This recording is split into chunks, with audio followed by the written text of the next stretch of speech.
Okay, there's some people, their life was empty and whatever, and they have a nice community, The Havdol Elef Havdolas, the way other, I'm dealing with it now a little bit, Jews for J.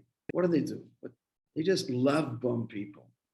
They find vulnerable people that are missing something in their life, community and love bomb was a good. So they join. And then they see the light after all of this love bomb. How could you not?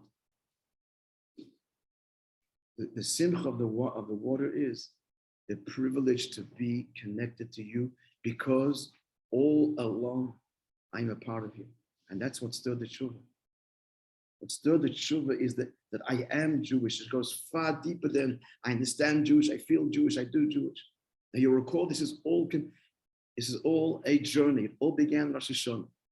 Rosh Hashanah, which comes after the whole summer. The whole summer was the 3 weeks. That's the last part of the summer. The last part of the summer was the 17th of Tammuz and then Tisha B'Av. And then slowly the connection again, Elul, leading to Rosh Hashanah. Rosh Hashanah is the cry, I'm yours, that comes again from the essence of the Neshama. Yom Kippur, that flower was expressed even greater expression. Hence the five tefillahs of Yom Kippur we spoke about in the previous year. And then comes the celebration of that. On Sukkot, we gave all the metaphors for that, like a wedding, etc. And in the celebration itself, the simple water. You see a person, friends,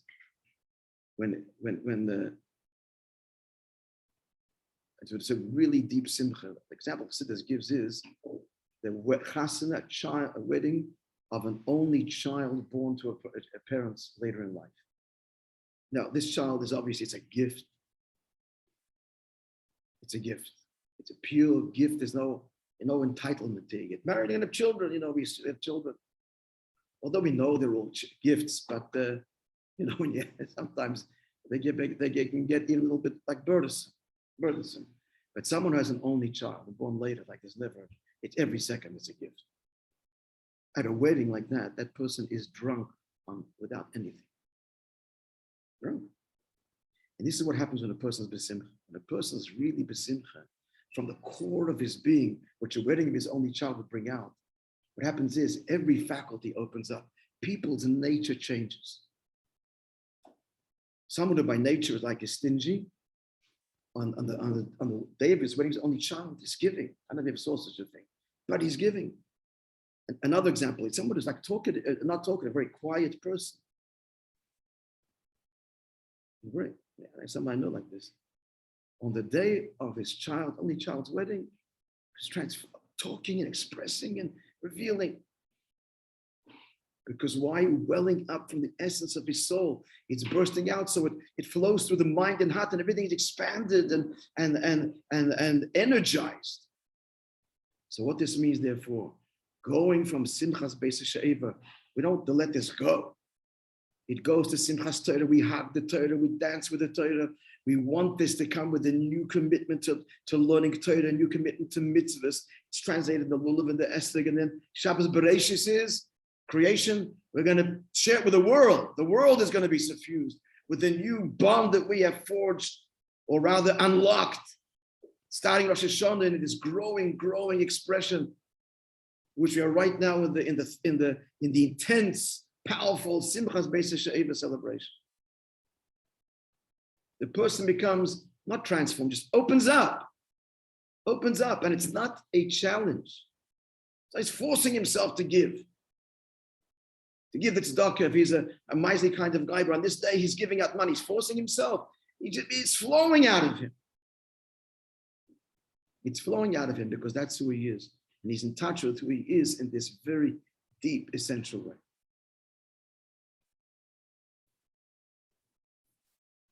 All right, so a little bit more insight. In addition, we spoke Nussi last night about the water. It's all really one that could.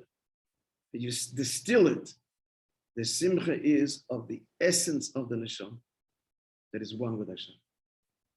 And therefore the thirst and the longing for you, not my fulfillment, but you, and the privilege to be connected and to be passion, the insatiable passion of the Baal Shova. That's Simchas Beis HaShoeva. Mayim tachtonim boichim, the lower waters are crying. And again, Hashem's responsible for this. This whole division, he started on day 2 of creation. And that division is going to happen again, repeating again in our personal lives. There's going to be moments, days, years, who knows? Everybody has their own story of distance, of separation, it's all part of the plan in order to arouse within me the mayim tachtonim boichim, the thirst, the longing, the privilege. I can't believe that you didn't abandon me, that you always loved me, and that I can connect to. That's why this whole thing happens. And it's so integral to the relationship with God that it says, Sheva yipol tzaddik v'kom. Hashem will take a tzaddik and even like cast him down. Famous stories of Hashem that there were moments he lost his moichem, the godless, he lost his deep mind. Became like this, the simpleton. For why? Because David was giving him this gift of longing. It's hard for the tzaddik to have the longing when you're always there and you're drinking the wine every day. It's the deep, beautiful wine. It's hard to have the thirst. He's not in the desert. He's in an orchard. So I said before, so how do you get that through Makav and other Yid? There's many ways. I'm just saying that it's so important, this longing that comes only through distance, that the Eibush will even, for the tzaddik, grant him this gift of separation. So it's very, very powerful teachings. At the end of the day is, end of the day, the Eibush, it's all him. Even my stupidity, now through my longing, my tshuva, it's all part of the plan. But it doesn't mean, God forbid, a license to continue or to look back and say, it's okay, give myself a pass. No, he's burning. I'm thirsting from it. But that's why it all happens. So it's very encouraging and very embracing. And that's why it's the greatest joy, because no matter what I did, no matter what I did, the Eibush is from all of this wants me back, and the longing. There'd be a greater joy than that. Could there be a greater simcha than the simcha, this deep, deep teshuvah that is manifest here in Simchas Beis HaShoeva, in the simple pouring of the water? And this is something that Tzaddukim, to go back to as we started, cannot relate to this. For them, every religion is an ideology and a philosophy. Why they understand? If you understand it, and each one has their level, and that we understand it. But this crazy longing, you're part of Hashem, and completely lost, impossible to understand if you're not a Yid. It's really beyond understanding, but that's the simcha. All right, friends, I wanted to continue. We'll stop here. We had a story to continue. I guess that future. Good Shabbos, good Yom Tov.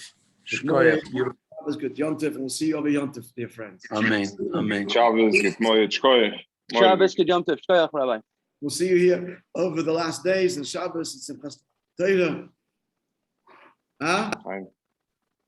Stephen, we'll see you. Sure. Thanks. I'll certainly try my Shabbos, absolute best, I promise. I will Okay. definitely come by. Mitzvah Hashem, good.